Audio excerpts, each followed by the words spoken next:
Jerry Springer. Or Jerry's Kids. That was my latest. That's The Invisible Man. Yep. And it kind of follows the nightmare of I'm going to pay you back. That's why there's a little segment of that. You can see that I thought I woke up from that nightmare, but then I didn't. And as you know, I'm going to pay you back. That was a collaboration with Josh Freese and Steve Bartek from Oingo Boingo, who's here tonight with me. Where is he? There he is. Come on out. Steve Bartek, people.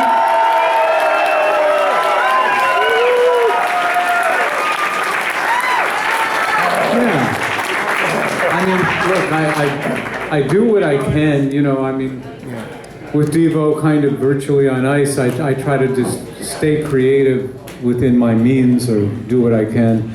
So I'm going to continue that character. I'm going to continue with the video CG genius, Davey Force, who, yeah, he's great. And he uses AI programs that turn live action into kind of a Marvel comic universe, you know, that's an alternate reality. And with my age, I'm better off in that reality than photographic reality. But the funny thing is that I should have known Steve a long time ago because I was always ships passing in the night from Oingo Boingo on back in 1977. And then it turns out that Steve is from Ohio. Everybody? That's right. And he's lived a varied and illustrious life as a creative person and musician, all the way back to the Strawberry Alarm Clock. Wow. That's right. I mean, he did the good stuff with them. So, yeah, we got to work on this together, and it was kind of post-COVID, so we finally got to be in the same room together. Yeah, Invisible Man. Invisible Man. And we got to talk and try things out in this collaborative way that, you know, harkens back to how Devo always was. We'd be in a room together and we'd say, hey, how about this? And we'd try it. And if it sucked, we'd throw it away and we'd move to the next idea. And we did that and we were on the same page. We have very similar aesthetic. And Steve's great to work with. I can say that from me. You don't have to say it in return. Oh, it was wonderful work. Yeah. His guidance, even when we weren't together, was stellar in that it let me do what I felt was right to accomplish what he was asking. Yeah, how about that? Without being really specific. Yeah, I mean, even though I'm always a person aesthetically that knows what I want, I also realize there's something else maybe that somebody has an idea that I don't have that's even better.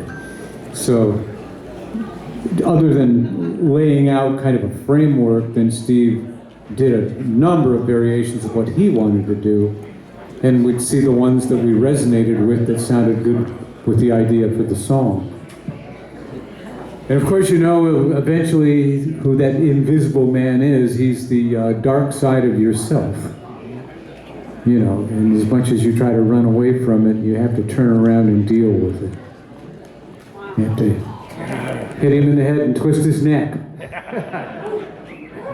So, first of all, on the Invisible Man, we're here to talk about it and answer questions before I would talk about something more broad where everything's on the table, you know.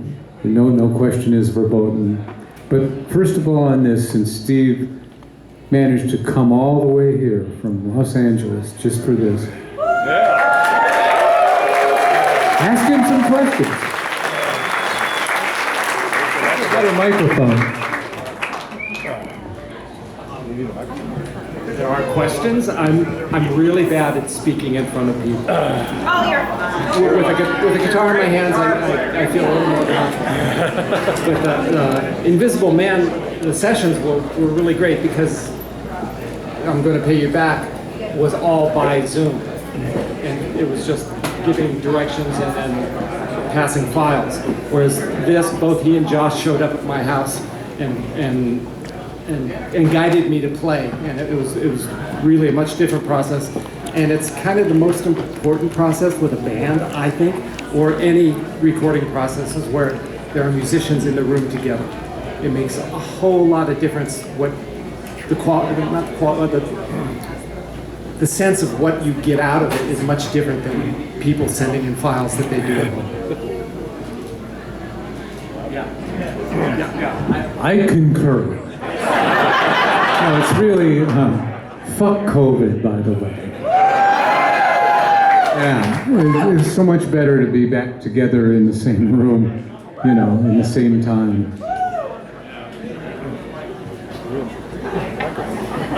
Any questions? In that vein, is it primarily the face-to-face, like kind of intimate relationship, or is it like the in the moment sort of inspiration that you would say is the most important part of that, being in person? For me, being with another musician, it's the moment-to-moment interaction. If you do something, somebody else does something else, and then you do something else in response. And so out of that comes something completely different than if you're just listening to a track and playing along. And so it's, I mean, the face-to-face helps, but it's more about the interaction in music. Yeah, the spontaneity, when creative people are together, it's the spontaneity. You know in a moment, and you're making eye contact, and you know when something is real.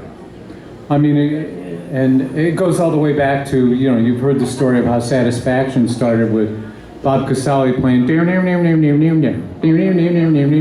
and it sounded like just some whacked, I don't know, slightly Asian riff that didn't really make much sense, but then Alan Myers started playing this drum beat to it that sounded backwards. And so we're all kind of laughing, and I go, that sounds like backwards reggae. So I start trying to do what a bass player would do, playing backwards reggae. So I skip the 1 and I start on the 2. And then there was a groove between the 3 of us, and Mark started singing Paint It Black over the top. And it was funny, but it was awkward, and Bob Casale stops. He goes, no, sing Satisfaction. And I did it. It was just like, okay. And then we went from there, and we did it for hours, and we wouldn't stop. And that wouldn't have happened with COVID and Zoom. Would have never happened. Okay, more questions. That track, for a musician listening to that track, it changed perceptions just about what you can do to a song. For everybody I knew. So that was an important moment. Well, it's kind of deconstruction, but we didn't have the label for it. We didn't have the vocabulary for it. But yeah, we deconstructed Satisfaction. Yeah.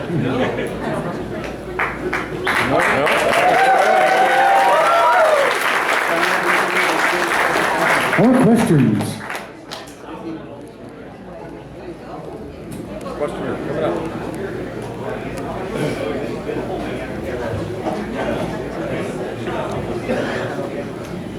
Oh yeah, Invisible Man's coming out on Record Store Day as an EP. Yeah. And there's an extended mix and a karaoke mix, and there is a fantastic lounge version of I'm Gonna Pay You Back. Yeah, that Steve played on. Yeah. And it was really, that was put together by Jeff Winter. He made that happen.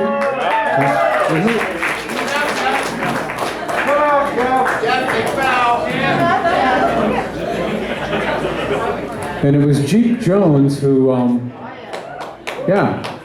basically commandeered the track and turned it into the direction that it ended up being for a lounge version. And it was a guilty pleasure. I loved singing the lounge version of I'm Gonna Pay You Back. And so, if it ever gets completed, there is this thing that's pretty fantastic. There's an organization called 4D Fun, kind of a dumb name, but they are an immersive VR content company out in California, in Culver City, and with them, Josh and Steve and I, served as real life avatars. We were shot against green screen and put into this VR environment, performing I'm Gonna Pay You Back, the lounge version. And it's complete with female dancers and this Tower of Babel, where there's a bunch of evil going on in the Tower of Babel.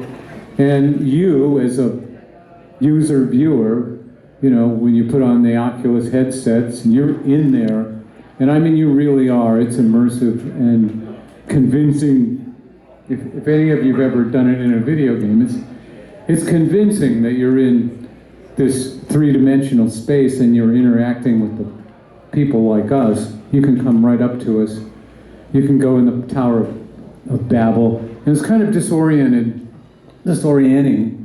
because you feel almost a sense of motion sickness, like on a boat, because when you're in this thing, you really are in 3D space. But they're not done with it.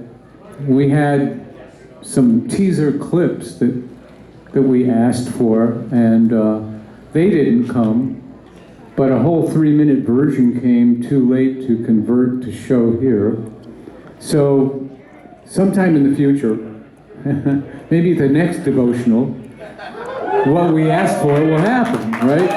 You'll put on the sets and you'll go in and you'll do this because it works. Anyway, that's it. Any more questions for Steve? I'm trying to not sound too fanboy here, but I love some of your work and only good point, I really do.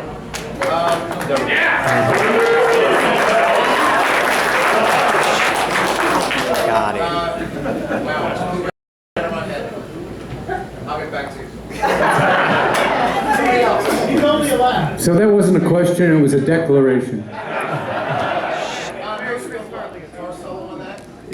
There's a few, but yeah. Right, so there's like a shortened one Yeah. and an extended one. Okay. So the shortened one just kind of has this little, nice smooth trail, and then the second one starts off the same way, and then the switch gets flipped, right? And it becomes a lot more chaotic. Okay. Can you tell me how that kind of all happened?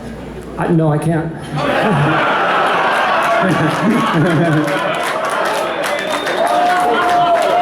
It was interactive with the other musicians that were playing at the moment. Perfect.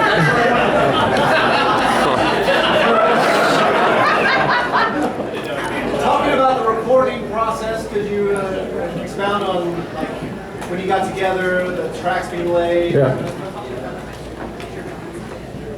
Well, we started in Josh Freese's studio, and then we moved to Steve's studio. Yeah, as they were finishing stuff in their studio, Josh sent me files to play on while they were, so we were kind of like happening at the same time. And so being a fanboy myself, I said, oh, I'm scared to death, what am I going to do? I said, okay, so I spent a day and a half just playing and doing as much stuff as I could. And then there was a Zoom meeting after I sent it to them, and I was just sweating bullets. And the response was, oh, that sounds nice. That's the recording process for the first one. Sorry we don't have a microphone out there for anybody, but just yell. You have a question for Steve? Strawberry alarm clock question. Come forward. Yeah, strawberry alarm clock. All right, come forward. Question.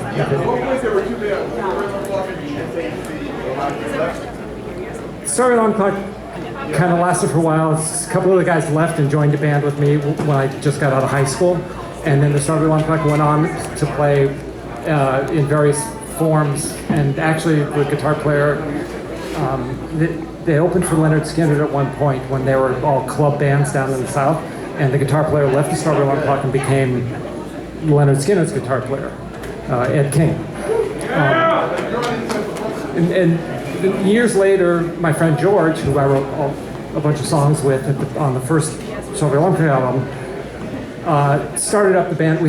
He contacted me because they had a concert with Vanilla Fudge, and there's one other one that was supposed to be in Ohio. So we started rehearsing together. So, oh yeah, I'll do that. If I can be on the stage with Vanilla Fudge, I'll play with it.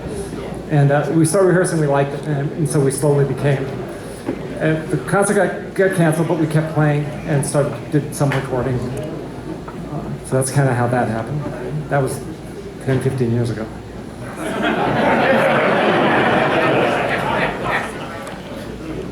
But it was good stuff. It was fun stuff. I mean,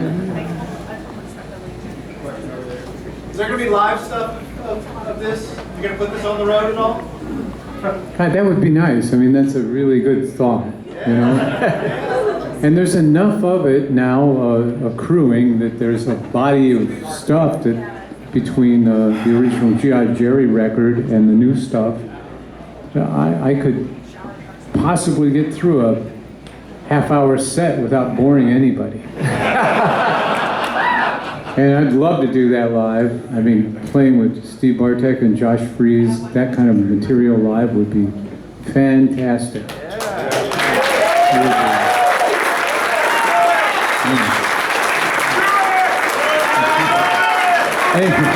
Any more questions? Steve's way. Come forward. Shout loud. Yale. Were you involved in the movie The Forbidden Zone? yeah. I like his answers. If you look close behind the scene where Danny's singing a version of Minnie the Moocher, I'm a guitar player with a hood and lots of horrible makeup on in the background. And Danny did the score, so we recorded and I did arrangements for the music in the film. And isn't there a Devo connection to Forbidden Zone?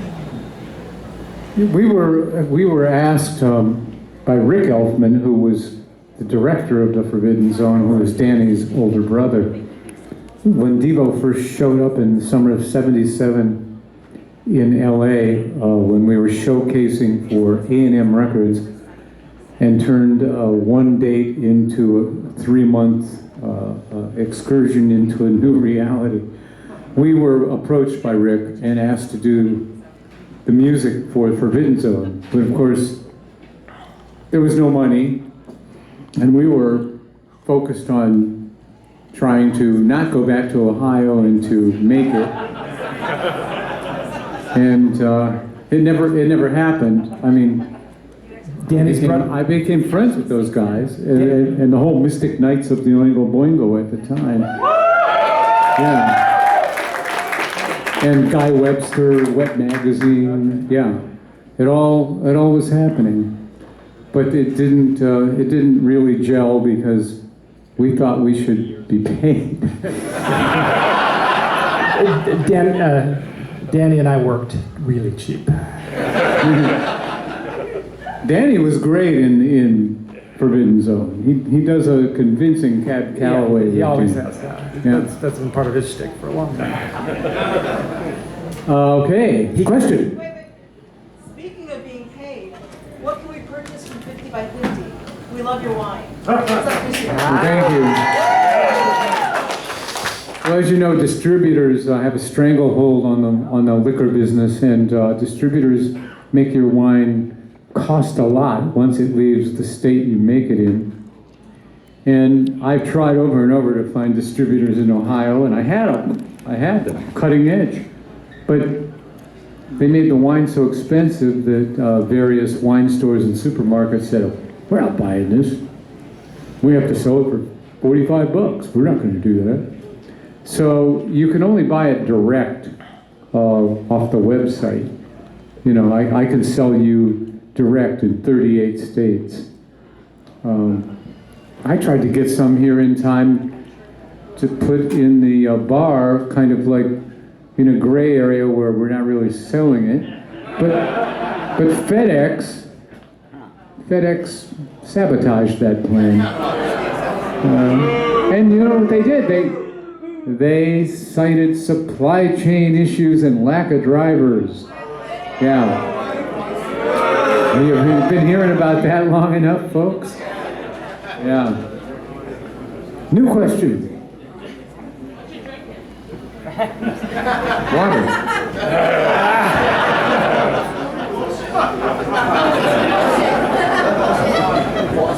Follow up on the last one.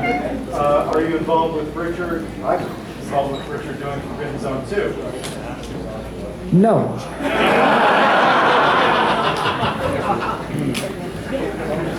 I think I played, Eagle Plum has been doing the music, and he had me play something on a demo a while ago before that, so I inadvertently may have done something. Anyone else? There's hands back there. So was Chichi Rodriguez a nice guy? Rodriguez. Oh, he was beyond a nice guy, Chichi Rodriguez. I mean, he's a character. He was in his late 80s, really sharp, really funny, but also a guy that just was obviously totally inundated with conspiracy theories that he believes in. But the coolest thing was he was with his Hawaiian wife, and they were both telling me how after we shot together on the golf course that they were going to the Maldives because Chi-Chi was going to get stem cell replacement therapy that they do down in the Maldives because he's convinced he's going to live to 125. And he told me how much he hated Trump, even though he's been a lifelong Republican, because he said Trump really had nothing to do with Republicans, that he was a bad guy, and that he cheated at golf, and that was the last straw for Chi-Chi.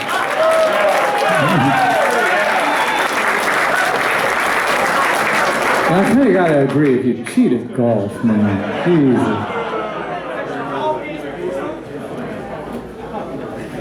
Anyone? Has your golf game improved? Has your golf game? Well, my putting game improved. He showed me how to putt. As soon as he saw me putt, he goes, "You're doing it wrong."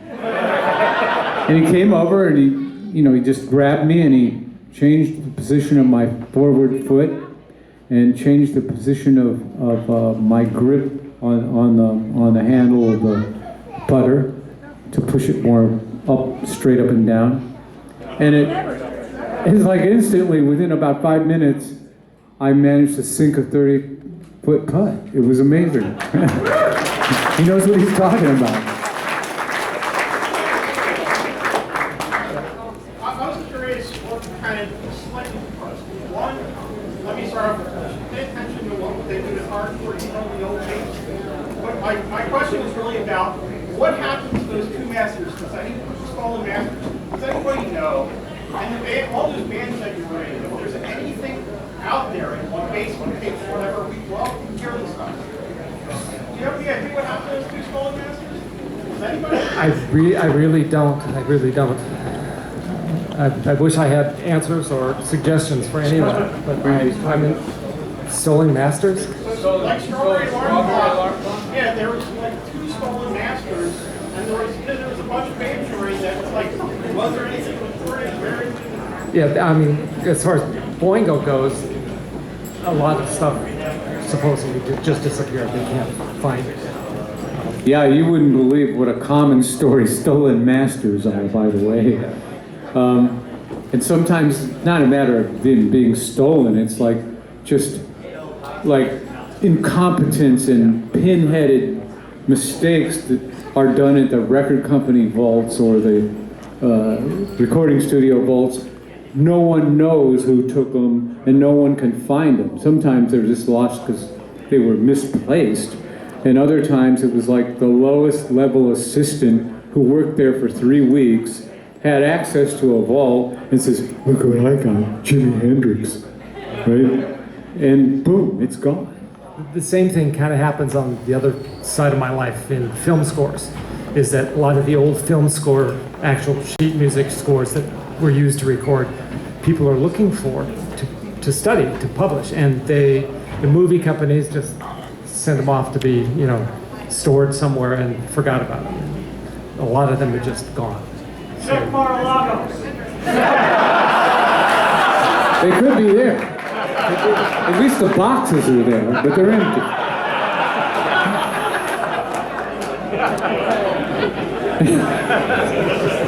Sorry.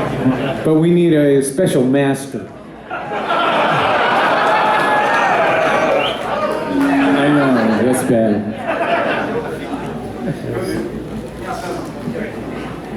Are there any evil things that you would like to see the light of day?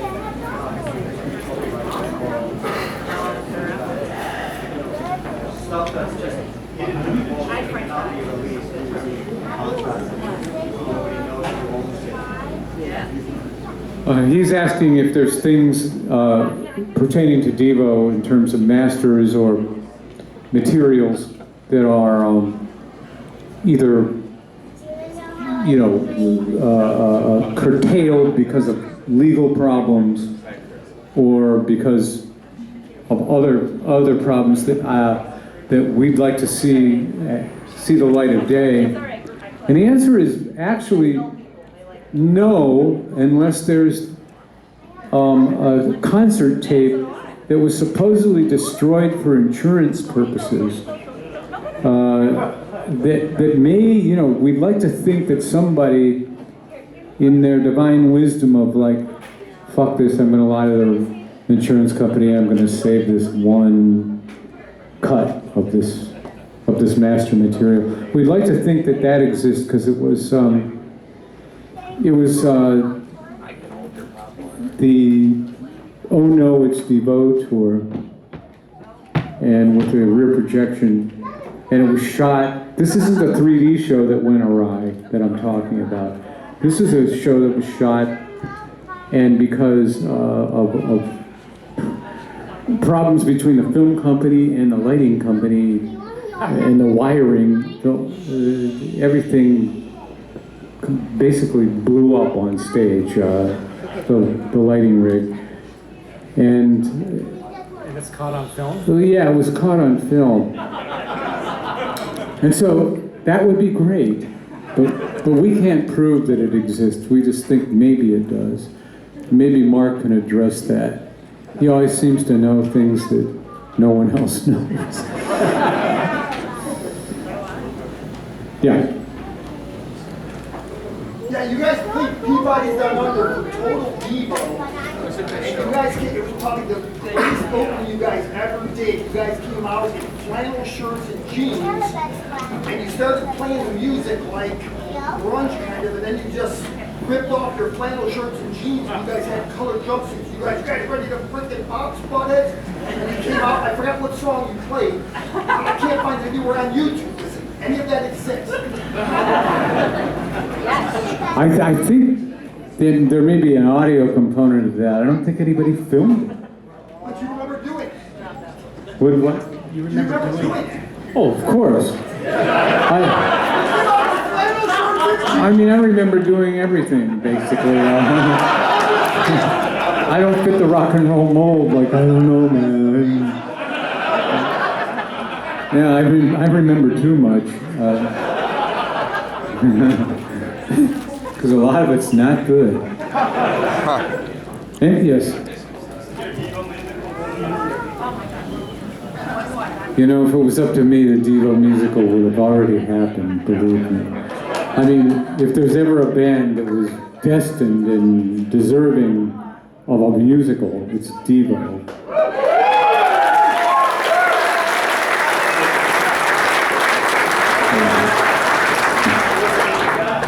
What's that? I gotta bite my tongue on that. There's too many ridiculous stories involved in that. Remove Jerry and Steve from the stage as we move on to our next segment. where Jerry will be right back. So we're going to hold more Jerry questions. If anybody has a Steve question, this is your very last chance to ask it. Right up front. We go Boingo. Same question. Why the suit and tie for you in so many videos? And whose idea was the horn? Was it Danny? Well, the Mystic Knights of Doing a Boingo was a horn band. We did Callaway, Duke Ellington, and it was a whole ensemble show that we took with us when Danny started writing songs. I just like Tyson.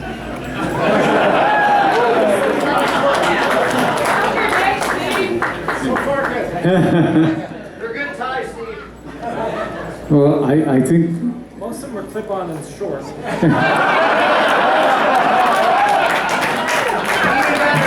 okay, so we're being given the cane. So let's hear it for Mr. Bartek, please. Let's hear it for him. And more from the Superstar. And we thank him so much for coming. Thank you, Steve, for coming. Yeah. Very good.